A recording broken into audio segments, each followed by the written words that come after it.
Good morning, everybody, and welcome to our team call. Today is Saturday, March 11th. I am going to really quickly figure out how to mute everybody. Or, you know what, if you guys would mute yourselves, let me figure it out. I always do this, and I thought I knew where it was. Nope. Just have to mute, guys. We have a really special guest. Oh, my God. Really special guest speaker today. Sorry, I'm just going to mute you guys and then I can concentrate. Lisa, let me unmute you. We have the talented, beautiful, and her hair is done today, Lisa Hendrix. And I asked Lisa to speak because we always saw major potential in Lisa. So she's a part of Carla's downline, and we're always like, that Lisa, she's going to be amazing. And there was a time where she almost quit, and we were so sad, and we didn't want to let her go. And I'm going to let her tell you the whole story. But she ended up coming to Summit. Oh, hi, Anne. I'm glad you're here. She ended up coming to Summit, and it like totally blew her mind. And she had all these like major epiphanies and ahas, and basically just started killing her business. So without further ado, and she's got a little presentation for you guys and all of that. And then, so what we'll do is if you guys have questions while it happens, go ahead and just type them in the chat box so you don't forget. And then we'll come back to them at the end, or I can kind of moderate if there's something, if that's okay, Lisa, if I jump in, if there's something like that specifically you're talking about, I'll kind of keep an eye on the questions and we can like touch on that. But want to give you the mic and just say hi and thank you. Oh gosh, thank you. No, this is good. So the presentation is mostly for me to stay on track, but I will I'll definitely share it. I'm gonna share my screen real quick. Hold on. Oh, there it is. Okay, are we good? Can you see it, Julia? Yeah. Okay, perfect. All right, so like Julia said, I have been a coach for a while now. I mostly started out as a discount coach. And it's funny because Carla is the coach who signed me up, and she asked me probably 5 or 6 times about joining a challenge group, about, doing the business. And I always thought she was nuts. And I was like, no, I don't want to do that. That sounds really dumb. I was like flat out to the point where I was like, stop talking to me, like I'm done. And then I got to the point where I was still struggling to lose weight. I gained like nearly 50 pounds in college, and I was just tired of it. And then I thought, you know what? Like Carla went part-time, and then eventually she quit teaching, and she was, as far as I could see, she was just like me. She's somebody who was losing weight, and I thought, hey, I could do it too. But that was it was great, and I joined, and I loved being a discount coach. Like I liked getting the discount on the products and the shakes and everything like that. But then I started finding myself being like super disappointed in that this business wasn't taking off. And so last year, right before Summit, I messaged Julia and Carla just because I wanted to be upfront with them. But also, in my message, I flat out said like, hey, look, this isn't really going where I want it to go. It's not happening like I thought that it should be happening. So I'm not going to waste my Summit ticket. Like I'll go to Summit. I don't want to waste that money. But after Summit, like I'm done. And that was hard. It was hard for me to quit at that time. But at the same time, like I just felt really frustrated. And Carla and Julia, didn't lose faith in me. And they said, well, just go to Summit and see how it goes. And we think you could do this. And I'm really glad that they didn't just let me off the hook, I guess. Because coming off of Summit, I had the best month that I've ever had in my business. I think I hit Success Club 26, but I'm not, I'd have to go back and look. I'm not positive on that because it like literally like it was just my momentum and things were rolling in and things were happening. So I took the time to think about what changed and what I can do now to be more consistent. So I just kind of want to share some of those things with you. What's working for me, hopefully will work for you. But if not, just, if you take 1 or 2 things, I think that that's really great. So, Julia, what are you eating? Like a whole breakfast. That's okay. Sorry. No, you're totally fine. Okay, so I'll go through. So who am I and why do you care? Like I said, my name is Lisa. If you don't know me, I'm a mom of 3. So I have a 6-year-old son and I have 2.5-year-old twins. I'm a full-time special education teacher. I teach a classroom of students with pretty varying disabilities, from your typical like resource kid who needs help with reading to students who are nonverbal and use devices every day of their lives. So it's pretty busy and it's pretty hectic around here, but I have a passion for coaching. I have a passion for helping people, and it is something that I love to do. And eventually I definitely want to do coaching full time. So that's sort of my end goal as we go through. I mentioned before, I never really felt comfortable in my skin. I was an athlete in high school, but then when I broke my leg, I gained all this weight, and in college, and the pizza and beer like definitely didn't help. So this picture here is actually at my highest weight in college. And this is even like pre-kids. So then you can imagine like the struggles when you've lost weight and then you get pregnant. You sort of worry that you're going to fall back into that. And I had gained weight again.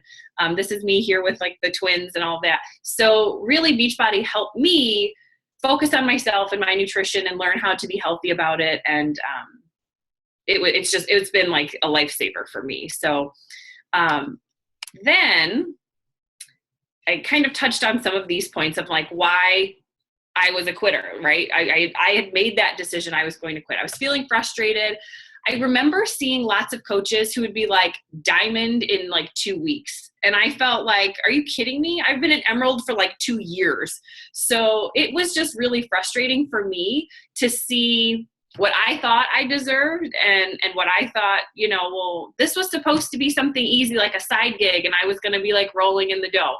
So a lot of it was like a mind thing, right? I mean, I was tired. I was making excuses. I was not prioritizing this as a business that was, I thought, well, I can do minimal work and get these awesome results. And I genuinely thought that. And going to Summit was like a huge, huge shift for me, because not only did I get to meet people on our team and like make a connection, I think that was like the number one thing for me was, having, those friendships and seeing how there's people just like me who are kind of weird and a little crazy and like to laugh and have fun. And, it was seeing those people connect with me, seeing other people have success, and really seeing like what it took and what was I doing or not doing was a really big eye opener, because I had to look at myself and that sort of really shitty attitude. I mean, sorry, but it was, but that attitude of like, I deserved something because I wasn't doing anything for it. I wasn't actually like doing anything.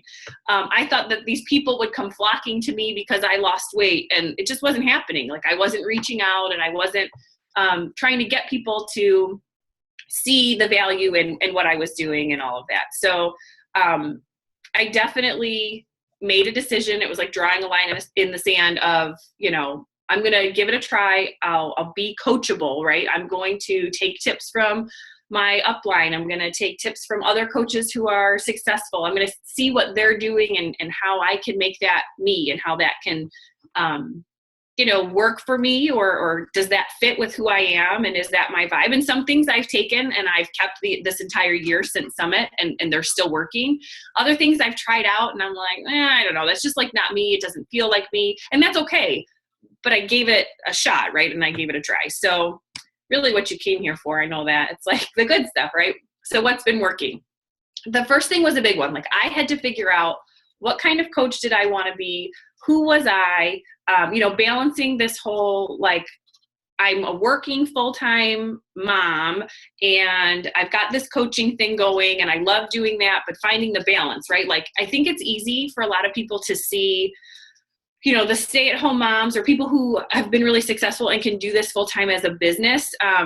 Sometimes that was hard for me to relate to, because I felt like, well, yeah, of course you have time to post all day or craft these beautiful images and posts, because, that's what you're doing all day, and I'm working, and that's really hard. So I really took the time and I wrote down like my perfect coach or customer, like who I wanted to help. And so I started crafting my posts to talk to that person.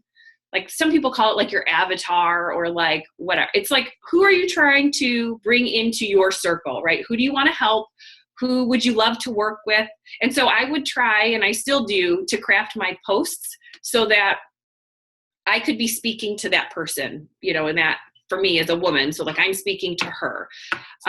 Another thing I started to do is adding people every day. Like Facebook makes it super easy. They have the people you may know. If I even have one friend in common with them and I kind of look at their page and I think like, hey, like this might be somebody I might want to connect with.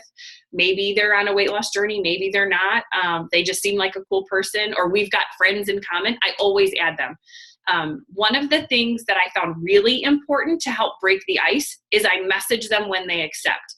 At first that was a little clunky for me. I didn't really know what to say. And I think I was overthinking it. And Julia gave a great tip in how she is just like, hey, I saw we had some great friends in common. Thanks for adding me on Facebook. I mean, as simple as that, you would be amazed at how much it opens up the conversation. Some people see it and they don't write back, and that's fine. But when you go to message them the first time about a program or a business or anything. Oh, Actually, we need to go. Mommy, we need to go. Mommy, we need to go. Julia, are you able to mute that? I'm trying. Let me see. I can't figure out who it is. Just keep going. Okay. Yeah, if that's you, if you got a little background noise, no problem. Just get yourself muted. I can't see anybody who Okay. is Yeah. unmuted. So sorry. No, it's totally fine. But like I said, so even if they don't message you back, like your first sort of reach out to them isn't weird because they friend requested you and accepted like 4 months ago and you've never talked to them. At least it sort of breaks that ice a little bit. I have found that has been one of the biggest things, and it's so simple. It's so simple to just be like, hey, how's it going? I saw you went to high school with my husband. Like it's super easy and super simple. So that's been like a really fun one. I also found that for me, finding or creating scripts that work for you is so easy in terms of like breaking that personal barrier of I don't know what to say or how to present it.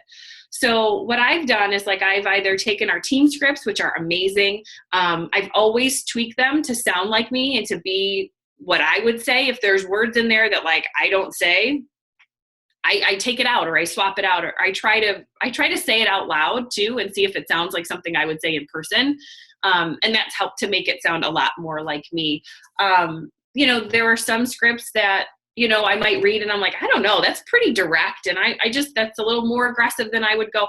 And that's fine. I just kind of tweak those things. But that helped me build my confidence to reaching out to people.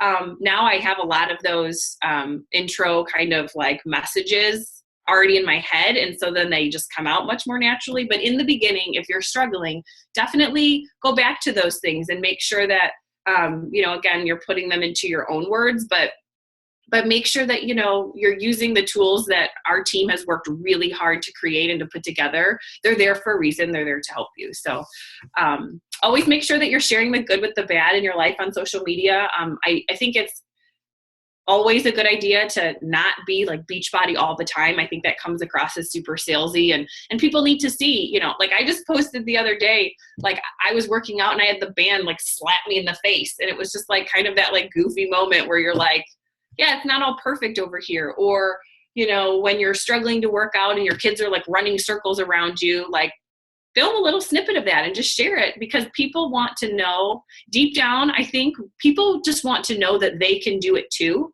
And if they see somebody there who's doing everything perfectly and, they're well lit, workout studio in their beautiful home, that's intimidating. It always was for me. And so for me, like I use my tiny living room with the crappy lighting and, and I make it work for me. And I help encourage people that, hey, like there's no reason you can't do this too. And I can help you. And I just think it makes you more real.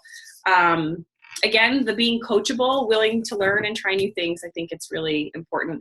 And I always have the most success the months when I have committed to a program and I'm doing it. It goes back to the vital behaviors, right? Like, so being a product of the product, that's just really like a base.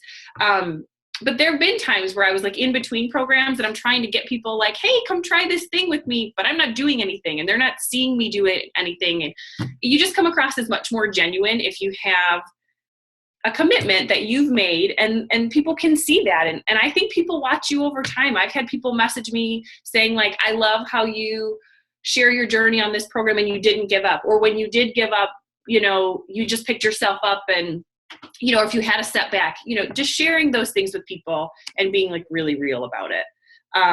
Another big thing, these two kind of go hand in hand, is like treating it like a business. I said before too, with how my attitude was pre-summit, was just like, oh, I can just like half-ass it, or I'll share 1 or 2 workouts and like the money's going to be rolling in and people are going to be banging down my door because they want to do what I'm doing. I wasn't treating it like a business. I wasn't treating it like it had the value or the potential that it really does. And so that mindset shift was super, super helpful for me.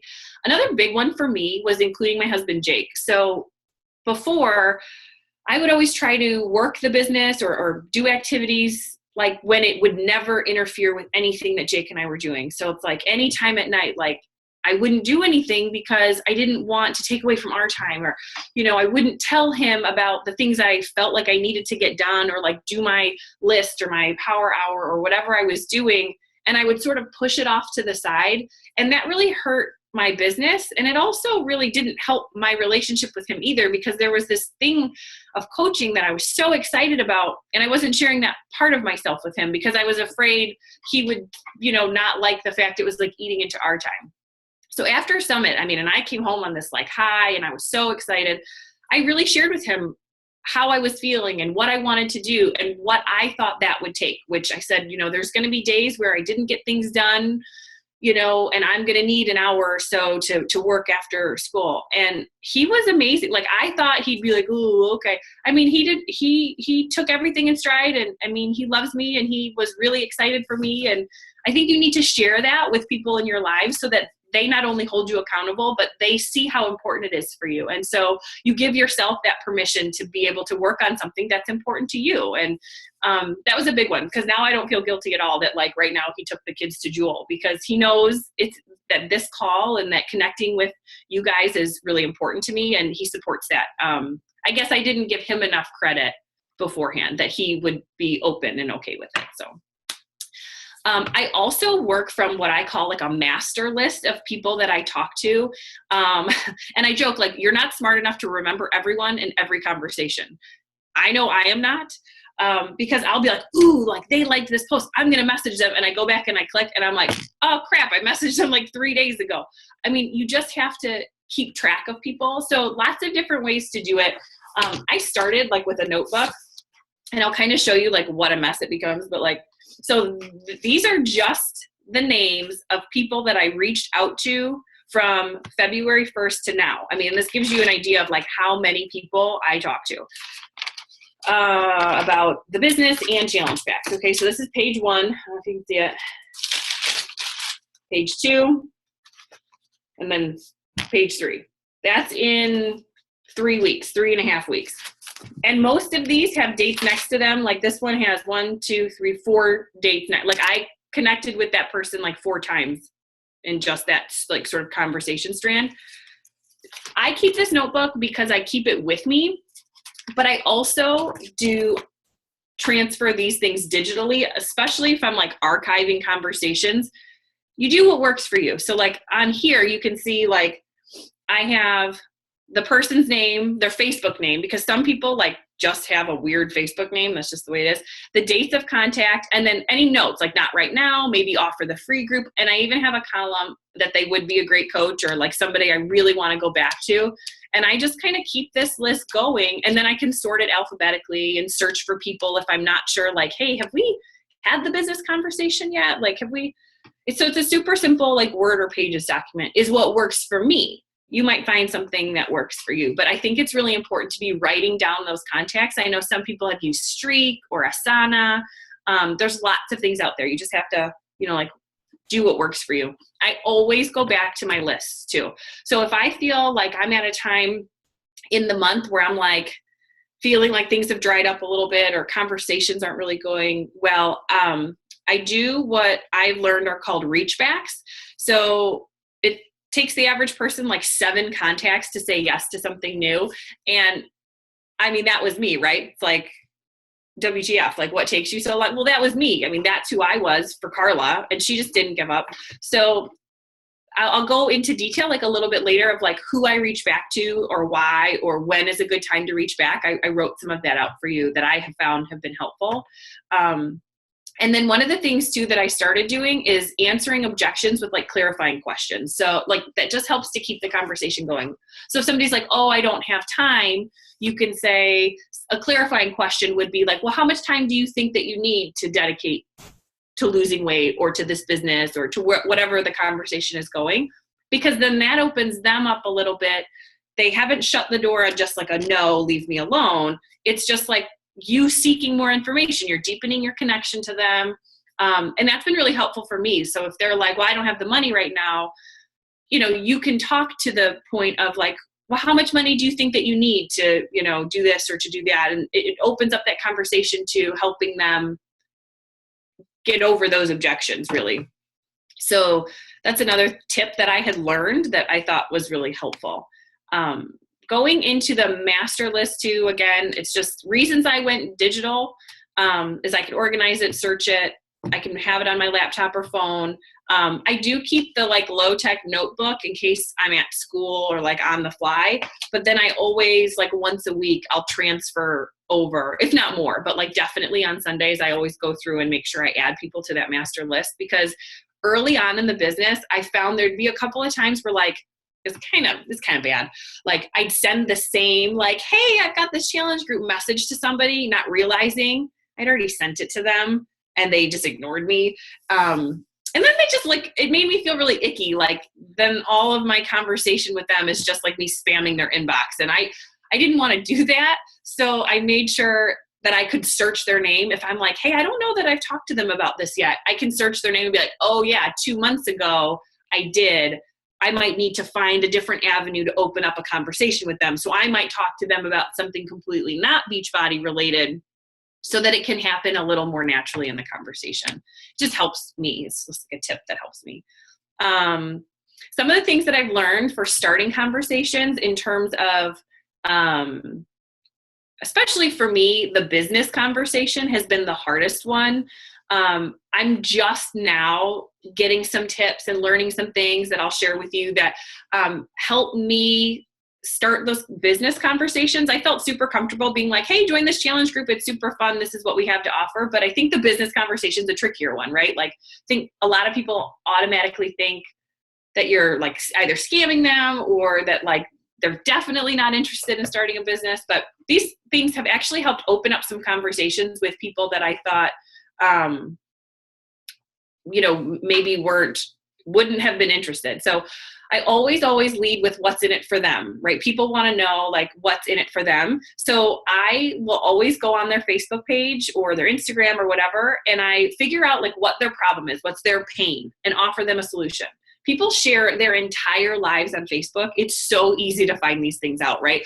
They maybe make a post about wanting to stay home with their kids, or their job sucks, or, you know, they're wanting to lose weight, or they're meal planning or whatever. So you can kind of find those things like within their posts. And that's the kind of stuff I'll put like in that master list notes column, is what solutions that I can help them, right? And I've been working toward more leading with the business and defaulting to the products, because there's a book that I'm going to recommend for you at the end. And she talks a lot about this, because if you lead with the product, right, you lead with the challenge group, but then they say no, like no thanks, you're stuck, right? You can't say, oh, well, have you ever thought about being a coach for these products you want nothing to do with? Like you're stuck, right? There's nothing that you can do. But if you lead with the business and they're like, hey, it's not for me, you can say, yep, that's fine. It's not for everybody, but I'd love to still have you in this group of really fun people. And, you know, and I've had, I think I counted up before the meeting, I've had 8 business conversations in the last like 2 weeks, which is huge for me. I would have probably had 8 in the last like 4 years before this, because it was just super intimidating to me. But one of the things that I always remind myself too, and I felt really strongly about this leaving Summit, was that this business is a gift.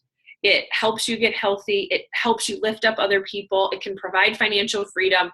why wouldn't you want to share that with people, right? So you shouldn't feel like you are like hassling people or you're trying to get them to do something. Like, you should want to share this with people.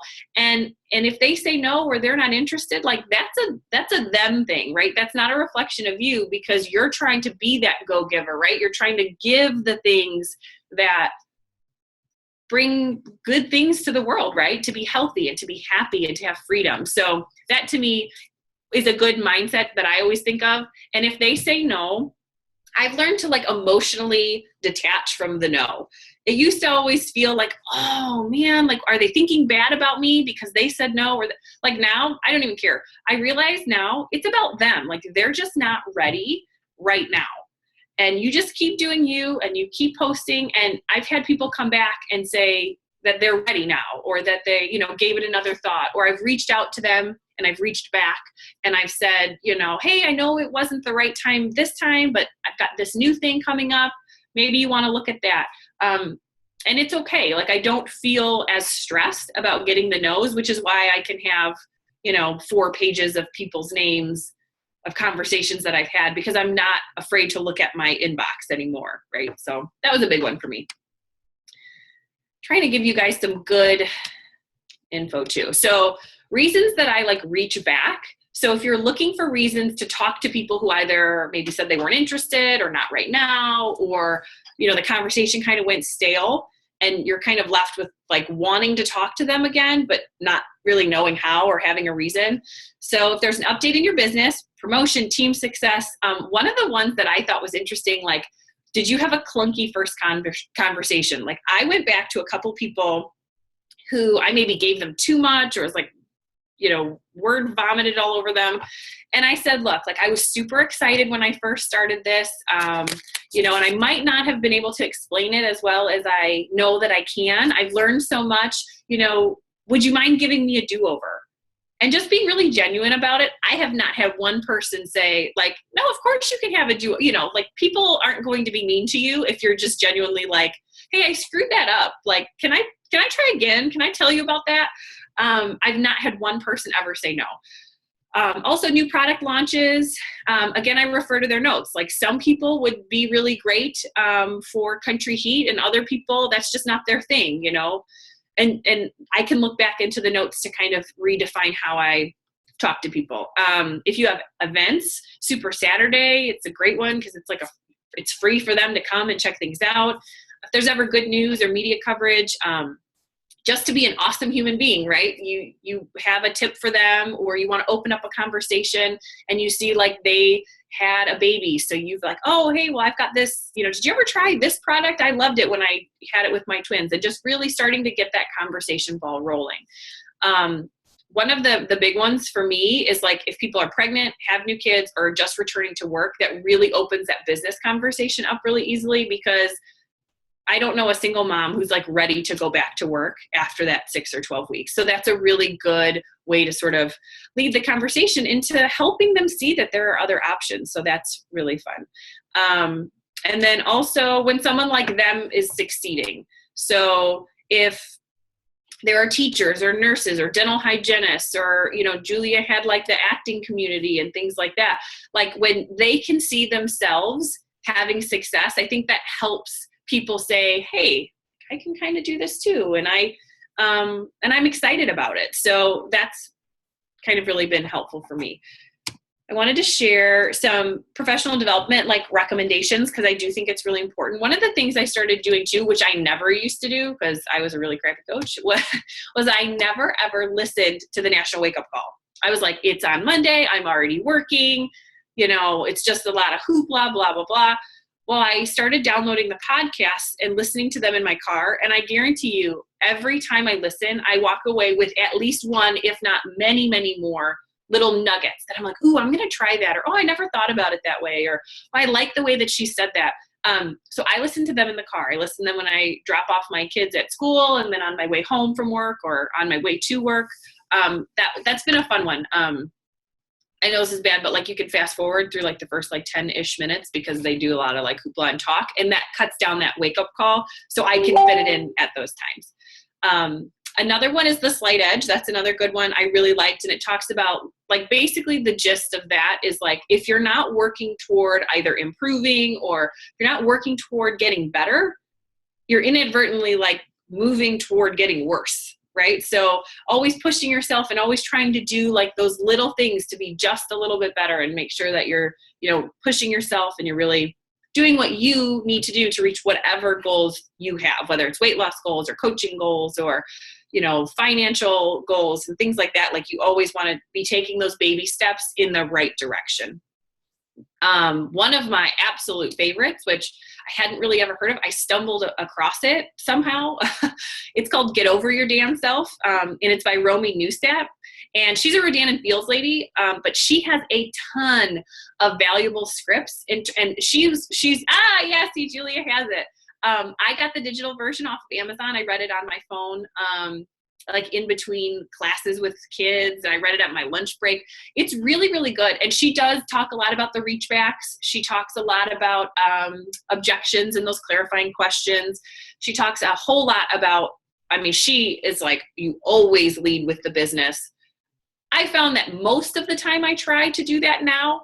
But there are some people that you just know, like they just need to get started with a challenge back and that's okay. But I'm taking those recommendations and those little nuggets of information and, you know, seeing what fits and what works for you. But that was a really good book. I like that one a lot. It's pretty short. So she breaks it down. She's really funny. She's a lot like us, I guess. But yeah, so that's sort of mostly it. But I'm really interested too to see what maybe some of your questions are, or if anybody chatted or wanted to know anything. Because like I said, what works for me is working and it's actually really exciting. But I want to know what questions you guys might have. I'm going to recap us real quick, and then I think we should open up for questions and ask if people can ask like maybe some conversations or some stuff, because I love hearing your take on it, because I think the thing that stuck out to me most was that you started with your customer avatar, right? Because if we're talking to everybody, we're talking to nobody. You figure that out and craft your posts around who exactly you're talking to. You sort of weed out what else is coming. And then so much of what you said was just being you. And we can hear that over and over and over again. And until you get it and until you're just transparently you, like it doesn't work. Because you can use 1,000 scripts, you can use whatever, and there's great tools. But you guys don't use the scripts word for word. If they don't sound like you, like they're just there as an example. And I'm so glad you took them and made them your own. And even, I love what you said when you said, I say it out loud. And it's like, if that's not how I would talk, I'm not going to send that because it's weird, you know? So what else did I write? I thought the to-dos were talking to your ideal customer, like figuring out your avatar, making your list digital, Asana, or like what you use to be able to organize it, I think was amazing. Oh, I love the pain points. So maybe will you walk us through like an example or like a scenario of like how you see something and then like how you would start that conversation? Because it wouldn't just be like, I know you hate your job, you should be a coach. Like obviously there's some nuance to that, and like keeping track of those things. Like walk us through like what you're kind of looking for. All right, so I might go through. Okay. Oh, here's like a good one. Okay, so I'm looking at my master list actually. So in a post, right, I had a friend, Heather, who just had a son. He's like 8 months old, and her nanny quit. And she's now struggling to like look for a nanny, pay for daycare and all that. Like she just made a random post about like, you know, that trouble that she was having. So I wrote that in my notes and I reached out to her. And I was just like, hey, I saw your post. How's it going? And then I make reference to that. Like, hey, I saw that your nanny quit and that you're really, you know, that you were looking at other options, other daycare options. Maybe you should take a look at what I do. That phrase I use almost every time. Maybe you should take a look at what I do, because it's non-committal, right? You're not saying you have to do this or this is the answer or what, you know, it's very non-threatening, I think, too. And then, so I always do maybe you should look at what I do. And then I kind of go into, I don't know where that's coming from. so I'll say, maybe you should look at what I do. Is it it me? I wonder if it's, okay, try to talk again, Lisa. Let's see if it does it. Oh, okay. So I do that. We're good. Okay. So I do that. Maybe you should look at what I do. And then I kind of give a very general, like, I work with moms just like you, and lead with that what's in it for them.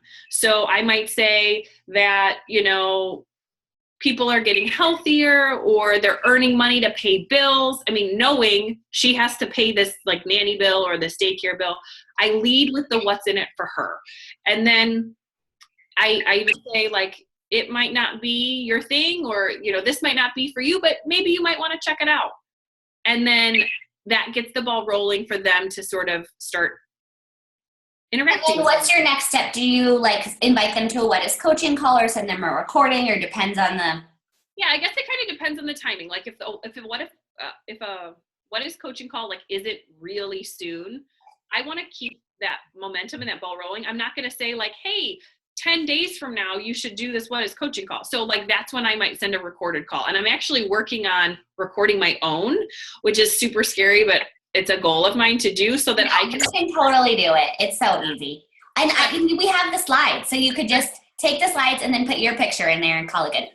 I mean, but in the meantime, like, I will send like a team one when it's like appropriate, I think. So like, we continue doing the conversation just either on the phone or through Messenger, and like I give like those little snippets of like, you know, what I do and how that works, and really just make it non-threatening. Like, I'm just sharing my journey, and I'm helping other people, and it's about lifting others up, and, you know, really sharing those positive things about what we do, because those will lead to the questions of like, well, but I'm not a salesperson. And then you can ask your clarifying question, why do you think you need to have a background in sales? And then, well, I'm so glad you said that, because that's not what we're about. That's not what this team's about. And it just really helps the conversation go in a really good direction. And some people will want to give it thought, and other people will say that it's not for them. And again, you're not emotionally attached to it, but then you can default to that might not be for you, but have you ever thought about, you know, joining this fit club? I'd love to have you. And you have something to keep the conversation going. Amen. I want to touch on one thing, and then Nicole has a question. I love when you said, I wanted to talk about expectations, because like you thought, oh, I thought this was going to be easy, or, oh, I'm watching these people go diamond in 20 days. Like, that is not the norm. Right. And like, I kind of keep thinking about this business, like the word like slow burn comes to mind. Like, I'm like, it takes like time, like way more time than we think. Not even like a year. It's like 5 years, you know, like that's where the magic starts to happen. And I just wanted to say that out loud, because I think that I even had that for a long time in my coaching experience, was like, well, I got to go, and I got to be faster. And it's you watch people like Lindsay now, they're the outliers. And not to discredit that, because it's amazing, but it is not normal. And I think that there's beauty in that, and that it sort of, I don't want to say lets us off the hook, but kind of like it takes the stress out. Like, I'm going to be in this for a long time, for the rest of my life. And not that then you don't work, but you know that the payoff is coming way down the road. I still feel like that for my business, and I do this full time. I'm like, still coming. Like, we as a society don't have patience anymore, because we want things now. Like Amazon, it'll be here, you know, something flies it to me the second I buy it. Like, we're in that, we have to really fight that mentality. And I think that that's good that you hit on that, when you can realize like that's not normal, and that's not long-term success, because that means you're not building relationships. And I wonder about those people that go so fast, if they're just hustle, like churning and burning people. But like, wouldn't you rather have like 5 coaches who you build a relationship with, or 5 customers, or 1 customer who you build a really strong relationship with, who you actually have an impact and change their life? Like, that quality over quantity. So I wanted to just like touch on that again, because I think you're spot on. Yeah. If you were at Summit, you would have heard Gary Vaynerchuk say the exact same thing. He was amazing. And that really made a lot of sense to me. I mean, I know early on in the business, and even now, like, I'm still trying to get better at it, is supporting people and training coaches and helping people learn how to do this, right? And building those relationships and making sure that I'm not letting people down. And, you know, it's just a constant ebb and flow of learning, and, oh, that didn't go so well, or this really worked, I want to keep doing that. And Yeah. It's just like perfectionism in our society that like we should know it all and do it all and be perfect at it is really debilitating. And like it doesn't foster, like I don't want that as a part of our team. I want people to be like, hey, you just had a baby, take a chill pill. Like we're still here because this is about relationships. It's not about money. It's not about churning and burning people. It's a way bigger picture. So and that's something we all have to continue to talk to each other about and continue to infuse that in our culture because, you know, I'm learning every day. And like as a leader, I feel like there were a couple of years where I kind of put that on the team or I put that at least on myself and I think it read and it was like, no, we have to do this and we have to hit these numbers. And it's just like, I'm like, no, like it doesn't work and it's stressful. And like the last thing I want is for people to say, my Beachbody business stresses me out. Like, yeah, it takes work and it takes hustle and you've got to be able to push outside of your comfort zone. But I think there's a really holistic, beautiful way to do that. And so I kind of went off on a tangent, but that's where I'm at. I'm like, I just want to infuse like a lot of love because that fosters results. Like that fosters success. Okay, Nicole. Oh, sorry. Go ahead. I just want to jump in too, because one of the things too that I heard somewhere or read, so I don't even know where it came from, to be honest. I'm totally stealing this from someone, but it was like the things that we do, the activities that we do, those are easy. It might have even been you, Julie, I'm like stealing this from, but it's like those, like the activities and the posts that we make, like that's the easy stuff, right? But it's the commitment to do it every day and to show up and to not like leave people in the dust. Like that's the thing that's hard. And that's what makes the biggest difference. You know, so keep doing those activities, but just, you have to have the commitment to do it every day.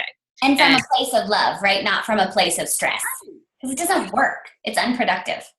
Yeah. And I mean, I only want to do it because it makes me feel good. I mean, if it wasn't making me feel good, I wouldn't be here. And I love the team and I love doing what I do. I love getting those messages. I'm so motivated by people like messaging me and being like, oh, thank you. Like, I just love it. So that's just, it's my color person.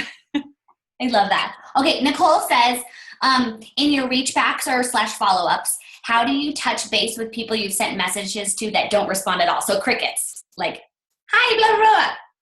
Right. Okay. So usually if there are crickets, so what I'll do is I don't message them like every day or like 20 minutes afterward. You know, if I don't hear from somebody, you know, I might say, hold on, you know what? Let me actually get my one that I really like. I have it written down. So one of the things that I will do is, okay, so if I have sent info to somebody or like if they've asked for information and then suddenly it's crickets, because I feel like that happens more often than somebody not engaging with you in a conversation at all. I find more often someone will like ask for information or be like, yeah, that sounds great, give me the info, and then nothing. So I'll say something like, I wanted to follow up with you about, and then like whatever we talked about yesterday. Did you give it any thought? Can't wait to hear back from you. Like totally like low key, like non-committal. If they then still are not talking to you, I might wait like a day or two and I'll be like, hey, I haven't heard back from you yet. I just wanted to make sure you didn't have any questions that I can answer. You know, as soon as you're able, like give me a call. And if I'm still like, if we're talking like still 3 or 4 days and still nothing, I might say like, I just wanted to reach out one final time. You must be super busy. I wanted to let you know that we're all here and we'll, we'll be here when you're ready to jump in. Please don't ever hesitate to reach out. Like I just try to keep it positive and I take the pressure off them that like maybe now's not the right time. And maybe they've got other things going on. Like I've sent that like third sort of final message to people. And I've had 2 people I can think of like right off the top of my head. Roxanne is one. She signed up as a coach like last week with me. I sent that like third and final message and she just wrote back and was like, oh my gosh, I'm so sorry. Like life has just been really busy. And that's okay. Like you just have to give those people like some grace and just be like, oh, like not a problem. Cause it's really not a big deal. If you know that people, maybe they're hesitating and they're not talking to you, like I've even had the message like, you know, look, the last thing I want to do is convince you of anything. Like if this isn't something you're excited about, then, you know, it might not be a good fit and that's okay.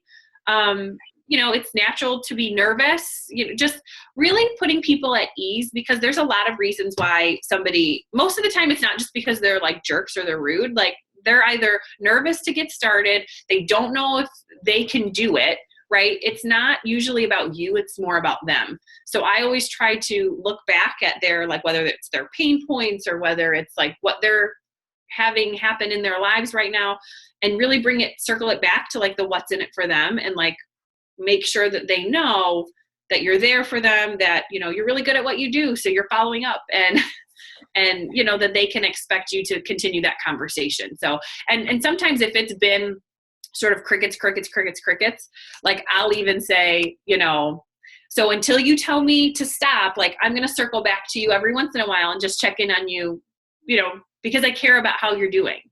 You know, and then it's not weird if you go back in a couple of months and say like, hey, I know it didn't work out. Timing wasn't great back in December, but I've got this March 20th group coming up and I thought of you. I thought that maybe now might be a better time.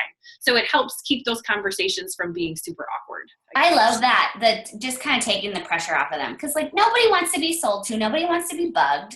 Saying that like the last thing I want to do is bug you. I'm just trying to do good in my business and, you know, remain faithful to the people I said I would contact. And I really find lately, I've been seriously, you guys, like I do less, but it's more quality, is picking up the freaking phone. Because we are our society, like we want to text and we want to like, because it's convenient, like it's not a bad thing.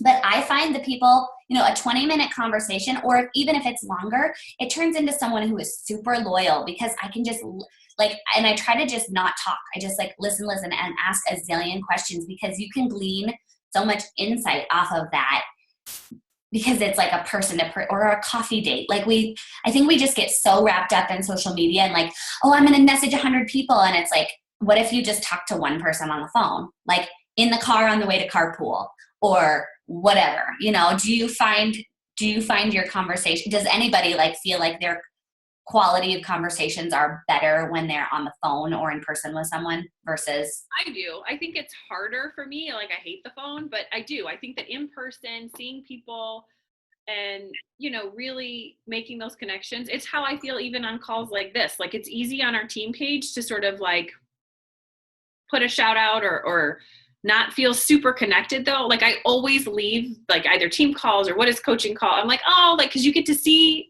our faces and we talk to each other and hear your voice. And it's just, I think that you're right. And nowadays we don't do that so much. And maybe that's what's missing. Cause it's not top of mind. Like I'm like trying to put myself in their shoes so much. And I've had a lot of like lip sense people reach out to me recently.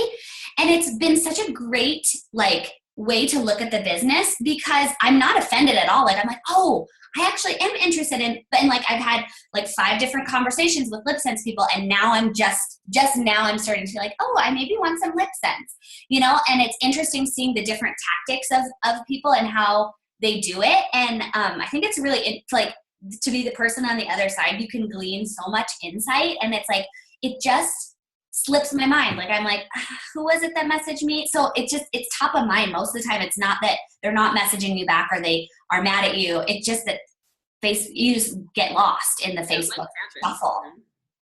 What's that? You said life happens, you know, like people just get busy. And so, but yeah, so that goes back to that touchback, is like people need 10, what is it? 10 to 11, 7 to 11 times before they like, even before it even like registers, maybe not even before they buy. So I just think that's so interesting, because we do one follow-up and then we're like, oh, they didn't write me back. So now I can never talk to them again. You know, one other thing I've done, Nicole, and it depends on the person, is like I'll write on their actual Facebook wall, like, hey, I sent you a message, but it maybe got lost in the Facebook abyss. If it feels right, if it feels like they've seen it and they're just not writing you back, then just let them go. Like you want to work with people who want to work with you. And so there is that follow up. And then at some point, like you'll know your gut feeling. Like if you're like, I feel icky, don't stop. Yeah. Just stop. Just stop. Does anybody have any other questions? You can put them in the chat or just open up your line and ask Lisa. Well, what's working for you? I mean, yeah. Any big something this week that's been fun or exciting, or anybody excited to try some new things and get new things rolling? And I wrote down a ton of stuff. I love the maybe you should take a look at what I do, because sometimes I'll say, have you considered what? But that feels a little not even. But like I like this wording. Maybe you should look at what I do. Like it's super fun. I have a great time, and I can pay my car payment, or I can I made $20 last month and I got a manicure. Who cares, you know? Or I made nothing, but I have friends, you know? So, okay. I love you guys. Thank you for listening to me. We love you. You're so well-spoken. You have so many amazing tips, and your hair is on point. I'm going to a concert tonight, so I'm going to have to like redo it, but I did it just for you people. So. Fancy. And I'm wearing my pajamas. Woo-hoo! Do you guys like this Saturday? Yeah. We have our sweaters, so we look like we're dressed, but we're not. Do you guys like this Saturday morning? I kind of do too. It's kind of a fun way to start the weekend.